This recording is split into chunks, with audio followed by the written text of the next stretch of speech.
Hi everyone, welcome back. We've got a brand new story to share with you, so let's begin. My name's Adam.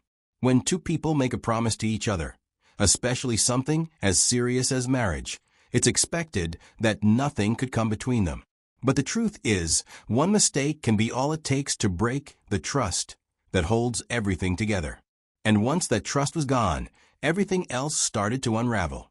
What happened around my fiancé's bachelorette party and everything that followed made me realize that sometimes the people we trust the most are the ones who can hurt us the deepest, not because they don't care, but because they make choices without thinking about how those choices affect the person they say they love. This is the story of how one weekend shattered the foundation I thought we had. And from there, everything started to fall apart. I met Sarah many years ago during a community outreach program my company had organized. I didn't go expecting to meet anyone, but when I saw her, she caught my attention. Maybe it was the way she took charge of organizing things over there. We ended up in the same group that day, and eventually we started talking. Before the day ended, we exchanged contacts, trying to stay in touch. And we did. We started texting, at first here and there. A couple of messages a week. Just small check-ins and jokes. But over time, it picked up.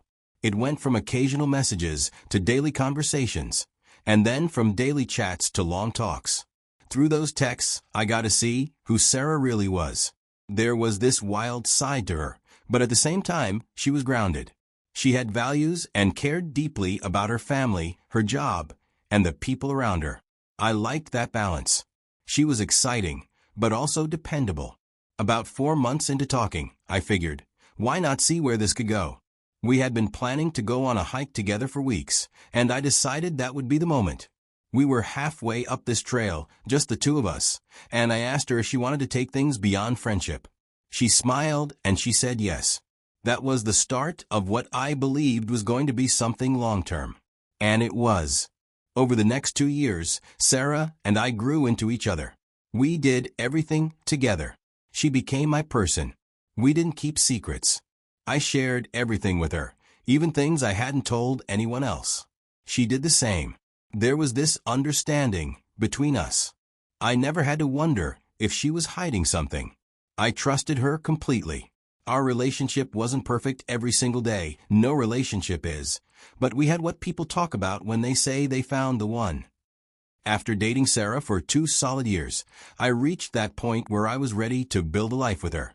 We had already done life together in many small, consistent ways that mattered, talked through long days, supported each other when things got rough, shared meals, fought, made up, and made plans. So, when I decided I wanted to marry her, it wasn't just about putting a ring on her finger. It was about starting a family with someone I believed I could build a future with.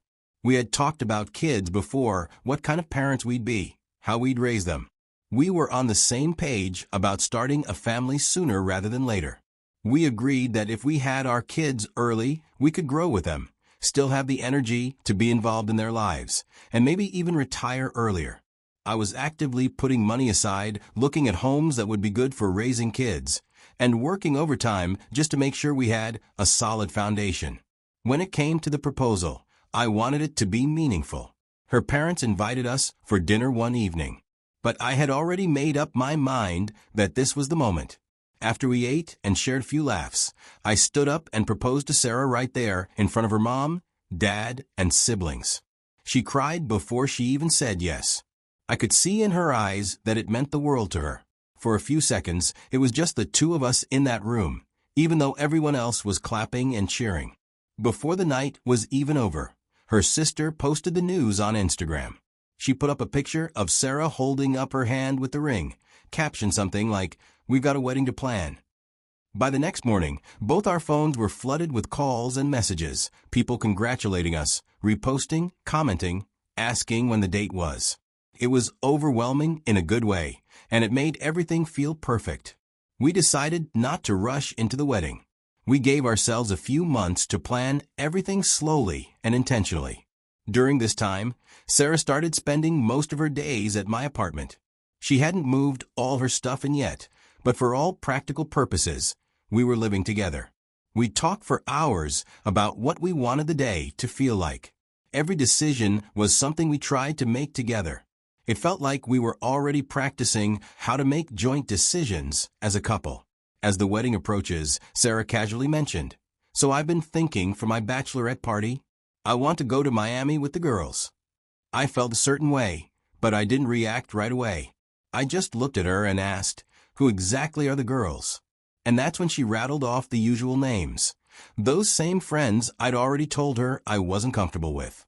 These ones treated life like one long party, zero boundaries, always pulling her into some impulsive nonsense. I never liked how they talked about relationships like disposable napkins or encouraged behavior that didn't line up with how Sarah and I had built our relationship. Still, I stayed calm. I reminded her as gently as I could that I wasn't thrilled about those particular friends being part of an out-of-town trip like that. I tried to explain it wasn't about me being controlling. It was about respect, about protecting what we had. But she pushed back, saying, "They've been my friends for years," she said. "I can't just leave them out now that I'm getting married. And besides, it's just a one-time thing. I'm an adult, Adam. I can take care of myself." I didn't argue. A part of me wanted to push harder, to flat out say no, but another part that trusted her decided maybe she would change her mind. Maybe she'd realize on her own that flying off to Miami for a bachelorette trip with those girls was too much, especially given how I felt about it. So I let it go for the moment. But that hope vanished about a week before the trip. I had just come in from work and was walking past the living room when I heard her on a group video call in a full-on planning mode. That's when I realized she wasn't backing down. She was going to Miami. Later that evening, she came to me with that same cheerful tone. She started telling me all the things they had mapped out: spa days, dinner spots, and boat rentals. As she talked, she noticed I wasn't saying much. I guess I didn't hide my mood well, because she paused and looked me straight in the eye. "Babe," she said, "I'm not like them. I know where my lines are. You have nothing to worry about." I wanted to believe her, but something in my gut didn't sit right. Still, I asked again, quietly this time, "What if they try to get you to do something you don't want to do? What if things get out of hand?" She didn't flinch. She just smiled and said, "It's my party. I'll control it. I just want to make it a night to remember, not for the wrong reasons." So I nodded. I smiled back, trying to mask the weight sitting on my chest. Because when you love someone, when you're days away from pledging your life to them, you want to trust them. And in that moment, I made the choice to. I pushed down my discomfort, told myself she deserved the benefit of the doubt, and let her go. When she left for the trip, she FaceTimed me right after they got to the Airbnb in Miami. Everything seemed normal. She showed me around the apartment, told me who had already arrived, and who else would be flying in later that night. We talked for maybe 10 minutes, light-hearted stuff, and then she said they were heading out for dinner. She looked happy, energized, and excited. I told her to enjoy herself, and she smiled and blew me a kiss before ending the call. As the night went on, her replies to my text slowed down. I gave her space. I figured it's her party. Let her have her moment. Meanwhile, on my end, I had my own bachelor's party with the boys. We kept it local, nothing involving flights or bottle service or strippers. Just some of my closest friends and cousins at our favorite bar in the city. We played card games, did some challenges, drank way too much beer, and shared a lot of laughs. We were just a bunch of guys celebrating the fact that one of their own was about to get married. We even joked about how the wildest part of the night was probably the spicy wings someone dared me to eat. 3 days passed. Sarah and her girls were in Miami the entire weekend. When she got back on Tuesday, I was genuinely happy to see her. She looked tired, but in good spirits. I gave her a hug and asked how the trip went. She smiled and said it was amazing, just a fun girls' trip, she called it. I nodded and smiled, not wanting to press too much, but something in me just needed a little reassurance. So I asked, "Did any of your friends bring up any, wild ideas?" She rolled her eyes, the way she usually does when she thinks I'm being overly cautious, and said, "Look, babe, anytime someone suggested something that sounded too crazy, I shut it down immediately. But I let them do whatever they wanted. I wasn't there to control everyone. It was my night too." Then she added, "Nothing you'd worry about. I promise." I won't lie, Hearing her say that made me breathe easier. She said the right things, and I had no reason to think otherwise. As far as I was concerned, she had gone, celebrated, stayed true to herself, and came back the same woman I wanted to marry. So we moved forward. The wedding was only 3 weeks away, and we had things to finalize. Life picked right back up like nothing had happened. It was exactly 1 week to the wedding. One evening, I had just finished a long day at work, got back home, kicked off my shoes, and sat down for a moment to breathe. Then my phone buzzed. I thought it was just another wedding-related message. But when I picked it up, it was a message from a number I didn't recognize. No name, just the number. And attached to it was a video. It took a moment to load, and when it did, I honestly wish it hadn't. The quality was blurry, like something shot quickly and secretly. But even in that mess of pixels and movement, I could clearly make out what was happening, and more painfully, who was in it. It was Sarah, my fiancée, the woman I was about to marry in a few days. She was on a club floor, grinding on some guy. And then, a few seconds later, the two of them disappeared from the camera's frame together. I didn't know how to feel in that moment. My body felt cold, but my head was burning. I just sat there. I must have played the video at least 3 more times, hoping I was wrong. Maybe this was a prank. But each time, it became clearer it was her. Her dress. Her hair. Her friends are in the background. No doubt. I replied to the number, asking who they were.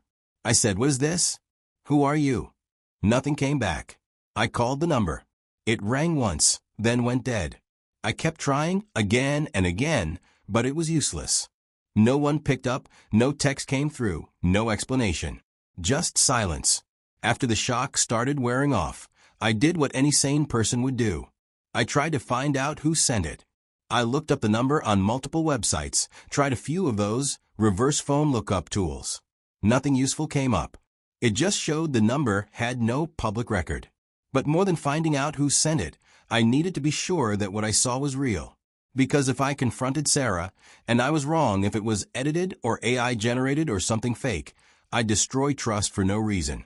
And there would be no fixing that. So I paused and took a different route. I picked up the phone and called one of my boys, a longtime friend of mine who works in the tech space. He's not exactly a hacker or anything, but he knows his way around tech stuff. I told him what happened. I asked him if he could help me verify whether a video was real or manipulated.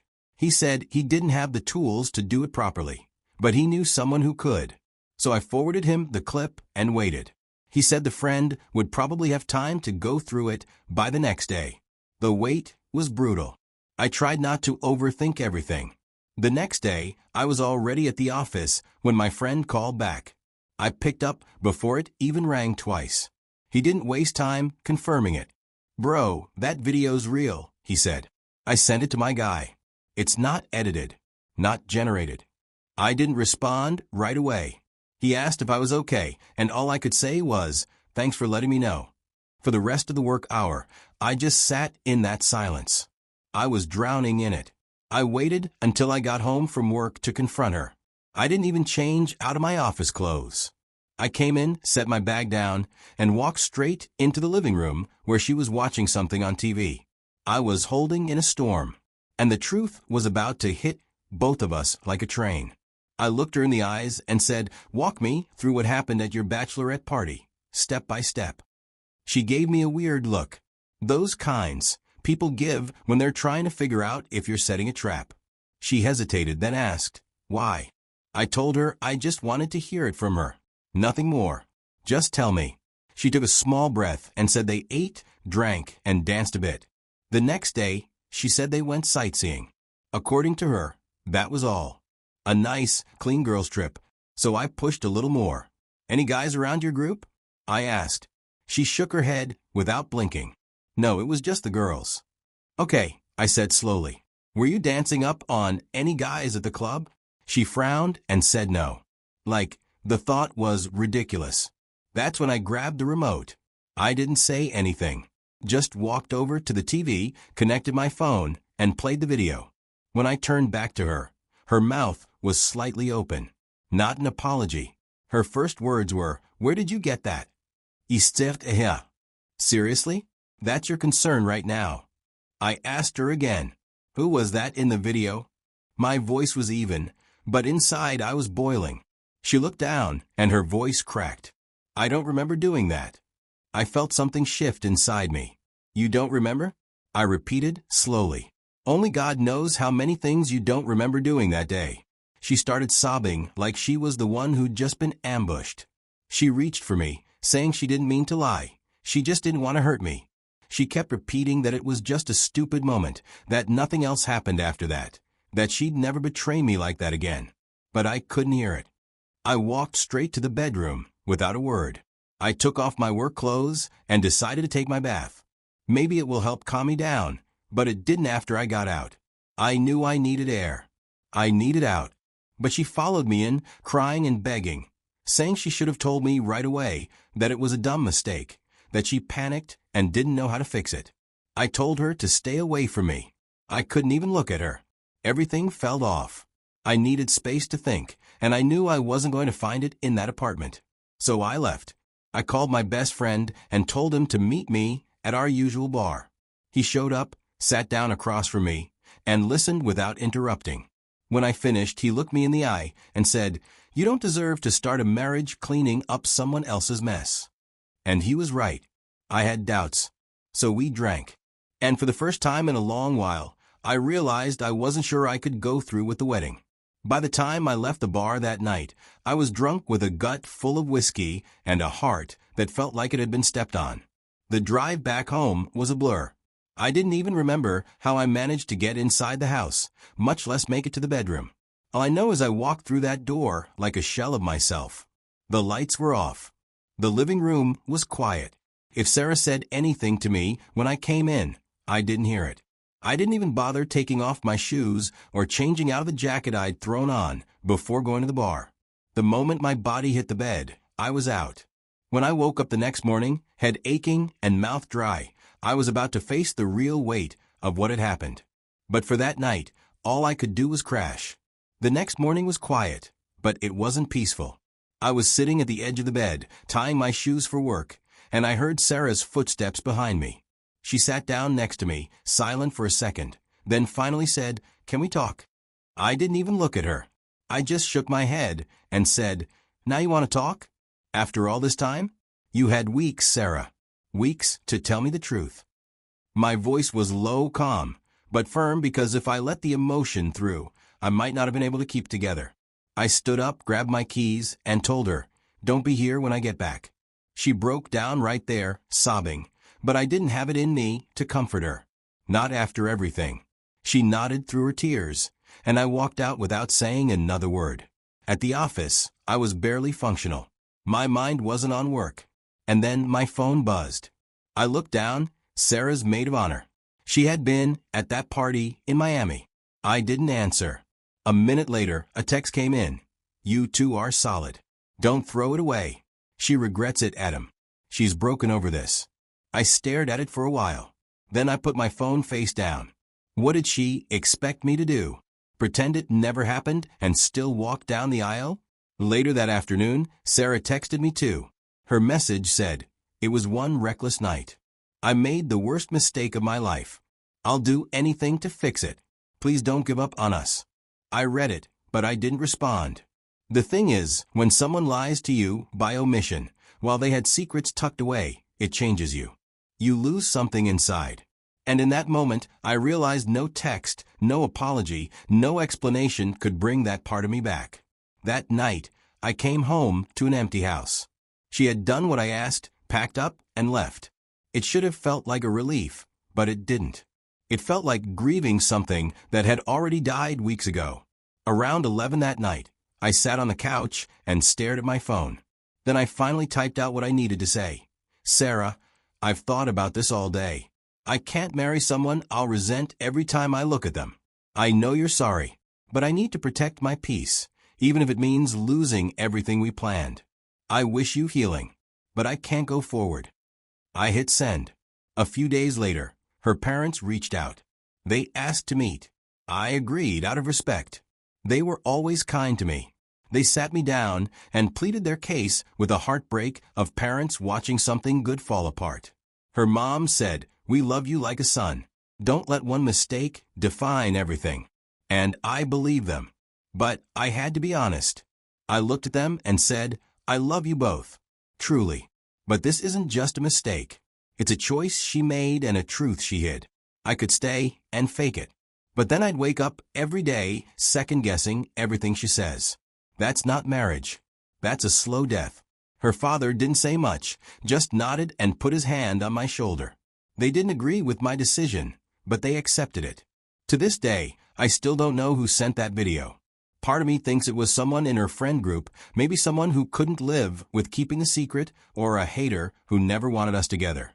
But the fact that she didn't tell me herself, even after she had the chance, that's what made my heart cold. Not just what she did, but what she chose not to do. That's the part one couldn't come back from. In the end, this whole thing didn't explode. It eroded. One hidden truth, one night, and a silence that dragged on too long. That's what killed us. We didn't just cancel a wedding. We buried a future. And no amount of regret can unbreak trust once it's gone.